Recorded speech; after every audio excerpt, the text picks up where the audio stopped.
Hello, everybody. It's September 15th. Hard to believe that it's September already. I woke up this morning and it was 54 degrees in New York City. I'm here at my office, so it's starting to get cold again.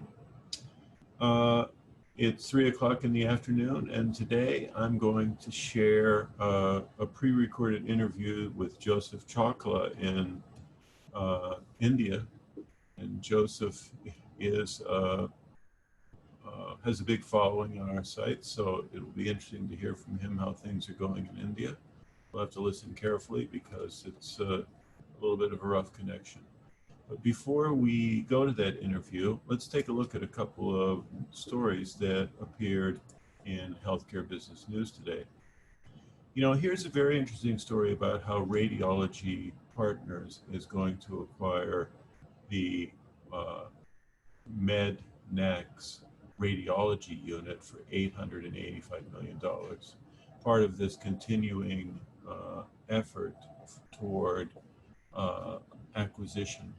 Also in our news today, you see that here's a story about how, pandemic or not, remote monitoring is still something that's on everyone's radar screen. So these are two topics which are current: growth through acquisition and monitoring of MRIs. Two interesting stories I'm sure you'll find enjoyable and informative. Welcome, Joseph Chackola. How are you tonight? Very good. Thank you very much, Phil. What time is it? It's 9 o'clock where you are? 9 p.m.? Yeah, a little past 9. I'm in 10 minutes past 9 o'clock.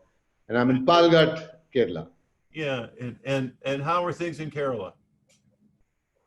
It's good. It's gone up a little bit in terms of the corona numbers, whatever. But then I think people have started moving away from all that. I think people have started to actually get back to their lives. They've actually gotten back to their feet. I think corona's looking like actually it's going into becoming a part of the history now, I guess. Slowly but definitely. But here in the United States, the news reporters tell us that India has a tremendous amount of coronavirus activity. Is that an exaggeration, do you think, or is that the way it is? No, I don't think that's an exaggeration. I think the numbers are fairly high here. But what I've noticed of late is, the fear's actually gone out of the people. They're not as scared as it used to be in the past. When our numbers were very low, we were super scared, and we would not actually get out on the streets. We would not do a thing. The shops would be closed.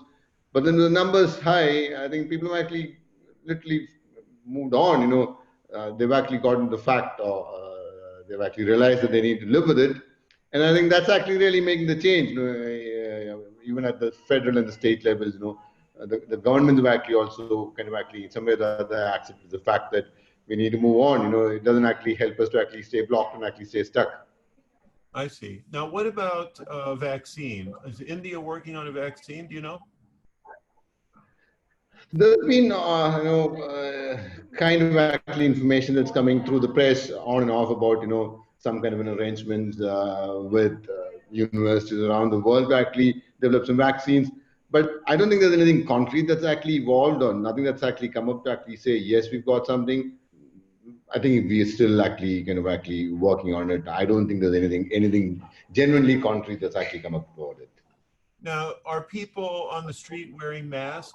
Are they socially distancing? That bit, to a large extent, yes. I think wearing the mask part, I think, especially from where I am, Kerala, I would say 95 to 98, maybe even 100% of the people wear their masks. Very, very, very, very religiously wear their masks. But social distancing, I don't think that's a practical thing. Very difficult to actually maintain that, because when people have gotten back to their life, it's extremely difficult to actually maintain the social distance. So that part of the social distance, I don't think is working. With the mask part, yes, everybody wears their masks. Are hospitals overcrowded? Do you happen to know? Are there any reports on that? No, I don't think at all. See, Kerala has got numbers hovering around 1,500 to 2,000 per day. And that's I think something very contained in terms of actually the facility that we've got means that we can actually handle a lot more than that. I don't think the hospitals are overcrowded at all, and people have also been more aware of what happens with the coronavirus or the COVID, whatever. So I have a feeling. It's just a feeling. I'm not too sure if this is true or not. Even if somebody were to actually get it, probably they would actually stay at home and actually rest it out and actually kind of do it on their own, and actually kind of actually venture out to the hospital and actually get themselves admitted or whatever. So people that catch the coronavirus are, if I heard you correctly, are staying home and convalescing at home. I would think that because because across the several months that we've actually been facing this and actually fighting this, I think people have come to the conclusion that it is nothing that you need to really fear. You can actually rest it out, manage it on your own, then actually be kind of actually taken to hospital and actually be contained and quarantined and actually be stuck for 14 days or whatever. And they feel they can actually handle it on their own, except of course when it gets severe, when the respiratory disorders are actually beyond what they can actually handle at home. Of course, then they seek help at the hospitals. Maybe there are a set of people who would probably still do go to the hospital and actually get that done at the hospitals. But I think by and large, people actually would actually venture out on their own and actually handle it on their own. Now, how's business in India? Are things back to normal, would you say?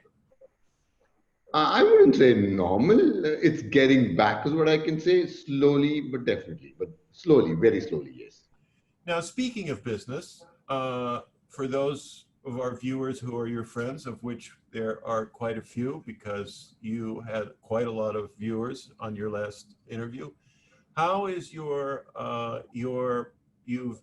gone back to your family home and you're converting it into a facility, a sort of a monastery type of thing. How's that development going? That's really coming together very well. I'm extremely happy. I've had some trial guests coming over. I have a large family, so we're about 20 of us, including the spouse and the kids, who got together for a nice festive lunch. And there's a good time of the year, especially from where I come from in Kerala. We celebrate the harvest festival called Onam. The feast is actually served on plantain leaves, and it's got a humongous spread of vegetarian dishes. It went off really well. The weather was fabulous. The people were extremely happy. I could really see a positive energy and a vibe happening here. I'm extremely happy with it. Well, I'm very jealous that I wasn't there because I know that my mouth is watering just thinking about that great meal that you had. Well, Joseph, I hope that when you are ready to accept a company, that you share a video with us. Definitely, yes. I'll put something together and share something for you, please. Okay. Well, Joseph, thank you very much for joining us. It's always an honor to have you and a pleasure. And you have such a great aura, and I can't wait to see your place all fixed up. I'm looking forward to having you over here for sure, Phil. And I'm sure that's going to happen very soon. Thank you very much for the interview. I really appreciate the time that you took to actually get me on.